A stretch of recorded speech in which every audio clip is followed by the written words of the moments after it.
botar o remédio nessa água aí, eu vou beber e vou ficar bom desse problema do filho. Aí deixou passar uns tempos, pegou o copo dele. Quando ele acabou de beber, ele direto pro banheiro. Foi só acabar de beber o copo d'água. Daquele dia em diante, nunca mais ele sentiu a dor no filho. Continuou leproso, mas não sentiu mais a dor.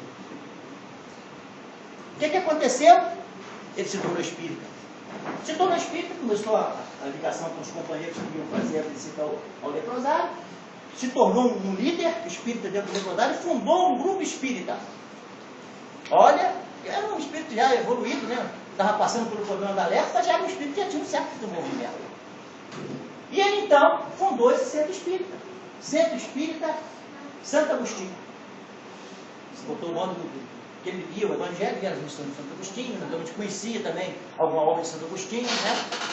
Ele escreveu, e era um espírito que ele admirava muito, então ele fez o Centro Espírita Agostinho, Santo Agostinho. Gente, foi à toa que ele botou Centro Espírita Santo Agostinho no centro dele? Não. Foi não. Passando alguns anos mais tarde, ele foi conhecer através da mediunidade, como parece que Chico Xavier, que ele havia vivido na época da Roma antiga, muitos anos, né? Na época em que os visigodos cercaram Roma e que iam invadir a cidade de Roma, ele era o rei desse povo bárbaro, desse povo que invadiu. Aí, Alarico, parece que era o nome dele, ele ia invadir essa cidade. E quem era o bispo dessa cidade? Agostinho. Ele era o bispo da cidade, que o Alarico ia invadir. Aí o que Agostinho fez? A cidade toda sitiada, vou lá conversar com o Alarico, o líder deles. Eram bárbaros, pessoas truculentas, pessoas né, brutalhadas, né? Mas homens de guerra, pessoas. Ele foi lá falar com o Agostinho, pediu uma audiência com o líder dele lá. Tá bom, eu recebo ele aqui. Aí Agostinho foi lá conversar com o Alarico. Chegou lá, falou, olha, eu vim aqui te pedir, eu sei que a cidade está sitiada, nós vamos ser invadidos, vocês vão tomar conta de tudo, mas eu só pediria a você uma coisa, que você puder fazer, que você respeite os templos. Olhou para o Agostinho, né? Santo Agostinho, falou assim, eu só faço isso se você lavar os carros da minha bota. E cuspiu na bota. Santo Agostinho se abaixou e lambeu as botas dele, deu as costas e foi embora. O que Santo Agostinho fez? Pegou as mulheres, as crianças e os velhos, tá? E botou dentro das igrejas. E trancou as igrejas. As crianças, as mulheres e as pessoas idosas. Porque essa não tem como se defender mesmo, né? Os mais jovens ficaram lá, até para defender a cidade, sei lá. Mas o que o Agostinho fez foi isso. E ele então invadiu a cidade de Roma, foi um morticínio tremendo, ele tomou a cidade toda, acabou e tal, mas ele não deixou ninguém invadir as igrejas, os templos. Então conta-se que Gerson Gonçalves teria sido esse espírito. E então ele ficou uma ligação tão grande dele com Santo Agostinho, que quando ele fundou o Centro Espírita aqui na colônia, ele botou o Centro Espírita, Santo Agostinho. Que bacana, né? O sofrimento dele, como o espírito estava passando por uma aprovação muito grande da lepra, do sofrimento da dor, encontrar na doutrina espírita a sua libertação.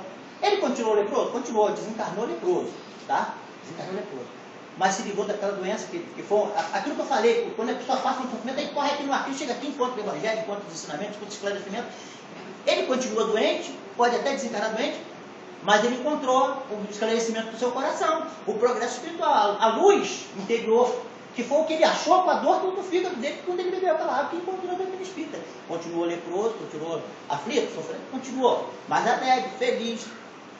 E ao desencarnar, quando o Chico Xavier viu ele, depois de desencarnado, o Chico Xavier falou assim, nos pontos onde a lepra mais atacou nele, foi os pontos onde tinha maior foco de luz no espírito dele. Foi justamente naqueles pontos onde ele sofreu mais, do problema da lepra, aparecia mais luminosidade. Era um espírito que conseguiu, dentro do sofrimento, dentro da dor, mas sempre voltado para a ajuda ao companheiro, a sua libertação. o seu crescimento espiritual. E tudo isso nós podemos encontrar. Por exemplo, porque nós estamos sofrendo, nós não podemos ajudar alguém? Claro que podemos. Tem companheiro que no hospital, numa cama de hospital, ele ajuda o companheiro do lado. No sofrimento, ele consegue ajudar o companheiro do lado. Quando nós não podemos fazer mais nada, se nós estivermos parados na cama, nem se mover a gente pode mais, está ali um sofrimento muito grande, nós podemos orar pelo nosso próximo. Então, sempre nós podemos fazer alguma coisa. Sempre. Não vai dizer, eu não faço nada porque eu não tenho oportunidade, eu não posso. Eu sou doente, eu não posso ajudar o companheiro, não posso ajudar ninguém. Né? Tem pessoa que não fala assim? Eu não posso ajudar ninguém porque eu sou doente. Eu sou... Pode. Chico falava que se ele tivesse esperado o melhor momento para começar a fazer a obra de Jesus, talvez ele nem tivesse começado. Nem começado, porque quem conhece a vida do Chico Xavier sabe que desde criança, desde aos 5 anos de idade, quando ele morreu, ele encontrou toda uma vida de dificuldade. E ele se entregou? Ele foi uma pessoa que lutou contra a dificuldade, contra a diversidade todinha e deixou o nome na história, porque Chico Xavier deixou o nome na história. Né? E a gente sabe que é um espírito iluminado. Né? Todos nós temos o maior respeito por ele, pelo trabalho dele. Então nós também podemos fazer o nosso. É pequenininho? Não vou fazer o do Chico Xavier, que eu não sou Chico, eu vou fazer o do Ismael, desse tamanho assim, ó. Mas vou fazer o que eu posso. E mesmo no sofrimento, não vamos procurar, pessoas, não vamos procurar esperar a vida sorrir para a gente, o sol se abrir na nossa vida para fazer alguma coisa para alguém, não. Vamos procurar fazer mesmo naquele dia de chuva, naquele dia que não tem sol, né? Que está o tempo nublado na nossa vida, mas que nós podemos fazer alguma coisa para alguém. Vamos fazer, sabe por quê? Porque se nós continuarmos nessa vida, lutando, procurando fazer alguma coisa para alguém, mesmo na nossa dificuldade, na hora que a gente está passando por alguma perda, procurar sempre fazendo, um dia o sol vai se abrir e a gente vai se encontrar. Não é? Esse é o caminho. No Haiti, nós temos um centro lá dentro. Quem presidia a Amazônia ia consolar a Amazônia sem consolar. O Amazonas ele dá titubação só com 2 dias assim, porque ele tinha o canto da lepra, né? A máquina de escrever dele, que ele era o presidente do centro lá, né? Ficava dedinho assim. Minha irmã conheceu muito ele. Eu não ia com o Haiti, mas eu tenho uma irmã que ia muito, ela era amicíssima do Amazonas. Era uma pessoa fantástica, uma alegria, vocês precisavam ver como é que ele era alegre. Né? E a gente vê isso aí, gente. Então vamos procurar, gente, mesmo no sofrimento, vamos procurar ser alegre. Né? E se ele está precisando também, se ele está meio macanudo, meio caído, precisando de uma fala, precisando de um calor, vamos procurar uma pista, vamos procurar uma outra casa qualquer. Aqui no Apista eu sei que a gente tem isso, tá? Então vamos procurar, porque aqui ó, todos vão ser bem recebidos. Vinde todos que estão aflitos aqui que procurar, porque Jesus está aqui e Ele é o principal. Não é nós que vamos fazer, é Jesus. Porque vinde a mim todos vós que estão aflitos. Então toda vez que você está indo a um centro espírita, você está indo a Jesus. Quando você vai a uma igreja católica ou uma igreja evangélica, procurar a paz no seu coração, procurar o alívio para o seu sofrimento, é Jesus que você está procurando. Não é o Ismael, não é o Zé Carlos, não é o Jair, não é o Paulo, não. É Jesus. E Ele está sempre em todos os lugares que nós formos de coração aberto, Ele vai estar lá para nos receber. Então vinde. Estão necessitados? Estão precisando? Vem. Vem, mas vem com o coração aberto, para vocês poderem receber também. Porque muitas vezes a pessoa vai com o coração fechado. Ela não se abre. Tem que se abrir, tem que abrir o nosso coração. Botar, tá aqui, estou aqui, meu irmão, estou precisando de ajuda. Aí você recebe aquele abraço, aquela ajuda, aquele carinho, aquela atenção. Você sente um alívio. Às vezes a dor continua, o sofrimento continua, mas você sente um alívio interior. E você passa a ser uma outra pessoa. Se integra ao trabalho da casa. Tem tanto trabalho que a gente pode fazer aqui. Uma vez, olha, às vezes uma conversinha com o companheiro do lado, a gente ajuda muito. Né? Não tem aquela lição que diz, o Emmanuel fala, um copo d'água fresca, dado com amor, faz milagre. Então vamos procurar, vamos. Eu quero dar 1 milhão. Não, dá R$1. Não tem 1 milhão, dá R$1. Não é? A gente sabe que para dar, não é só as coisas materiais. Se não está falando dar 1 milhão, dá R$1, é o símbolo de dar. Não tem muito, dá pouco. Não é isso? Às vezes um abraço faz até melhor do que um bem material. Um abraço faz muito mais bem do que uma coisa. Tem uma história do Vitor Figueiredo também. Uma vez ele vinha descendo a escadaria da Federação e chegou um companheiro. Pedindo a ele ajuda, que precisava muito de uma ajuda do Bezerra, porque ele não tinha o que, o Bezerra enfiou a mão no bolso, não tinha um tostão. Porque tudo que ele tinha, ele dava, né? Então ele também já deve ter dado o outro que chegou antes, né? Aí ele estava sem um tostão no bolso para dar o... Bezerra de Menezes. Não tinha mais nada que dar para te dar um abraço quando vai conseguir. Isso. Aí Mas chamou... foi um cara radiante. Eu não estou conseguindo emprego. Isso aí, foi isso que ele fez. Ele chamou o companheiro, então eu vou te dar um abraço. Você chega em casa, dá esse abraço na sua companheira, porque eles estavam precisando de comer também, estavam com fome, a família toda necessitada. Quando chegar em casa, você dá um abraço também na sua companheira, nos seus filhos, e vão dormir. Aí ele fez isso. Recebeu o abraço do Bezerra, foi para casa, abraçou a companheira, abraçou os filhos e foram dormir. No dia seguinte, logo ele arranjou um emprego e a vida dele se reequilibrou. Ele voltou lá todo contente, como o nosso doutor falou. Puxa, eu consegui arranjar um emprego. Aquele abraço que o senhor me deu foi muito bom.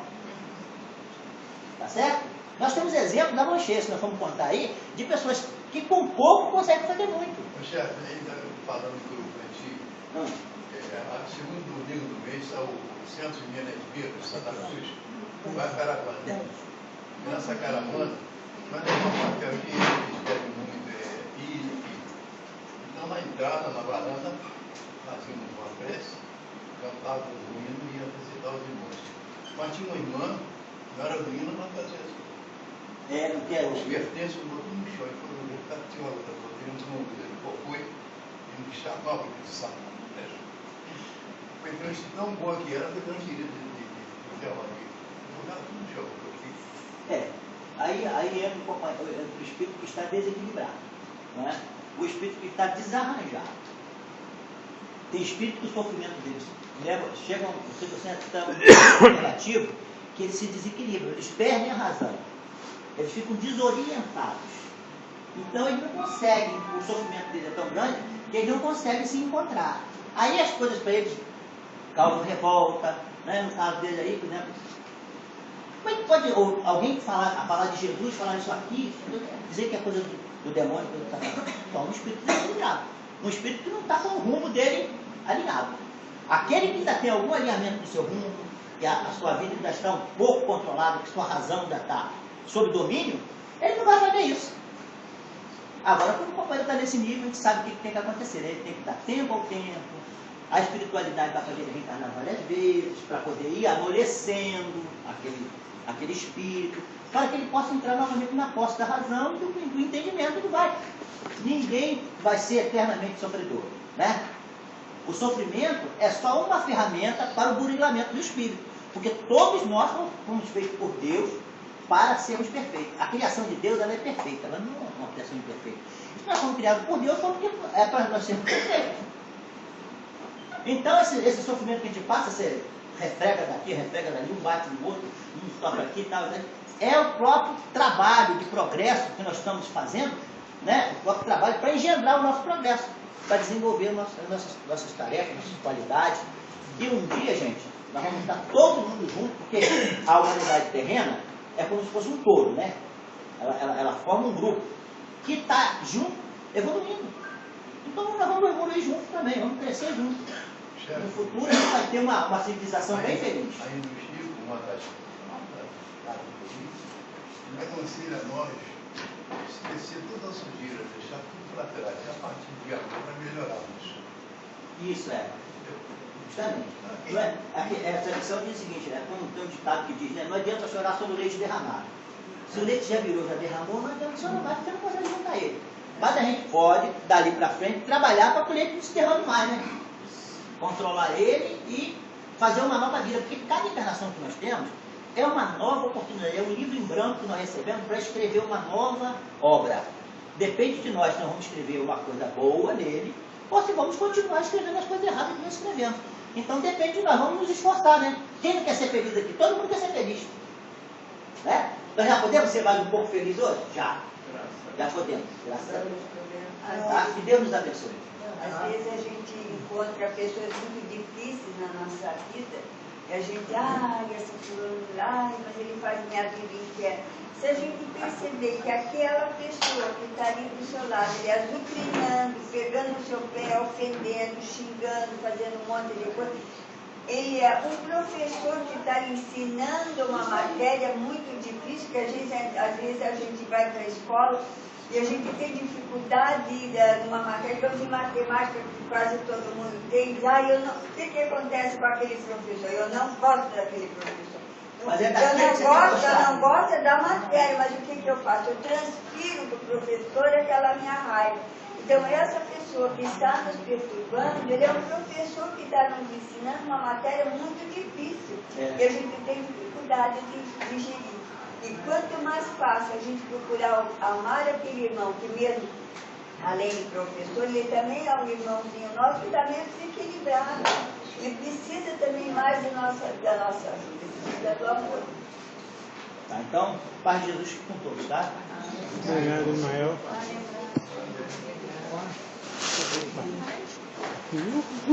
Márcio? É você que está na edição? Você que fala. Luísa, lembrancinha dele. Vou dar ele para ele. De casa. Então, agradecemos a palestra do Ismael, que sinal é uma palestra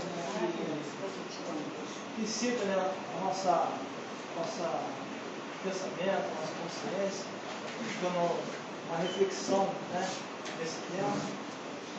E agradecemos então ao Ismael. E vamos passar esse aqui, né? Esse aqui lá. Vamos passar uma lembrancinha. Obrigado. Isso aqui é colaborador da casa, a gente mostra, né? E o Jair falar a nossa prece final dos trabalhos. Vamos manter nossos corações harmonizados depois dessa bela palestra. Assim, feche seus olhos, por favor. Pense num lugar muito bonito. Graças a Deus. Pai amado, Senhor que é sempre justiça e bondade, amor e poder. Nós viemos aqui agradecer ao Senhor e ao seu Filho, Mestre Jesus, por esta bela palestra, por esse belo trabalho de hoje, agradecendo sempre a sua presença, agradecendo aos mentores desta casa, que sempre nos ajudam, sempre nos iluminam, nos acompanham agora e sempre, para a continuação dos nossos trabalhos de passe e de tratamento mestre. Muito obrigado por tudo, graças a Deus, que assim seja. Agora o Luísa. Tá tudo aqui.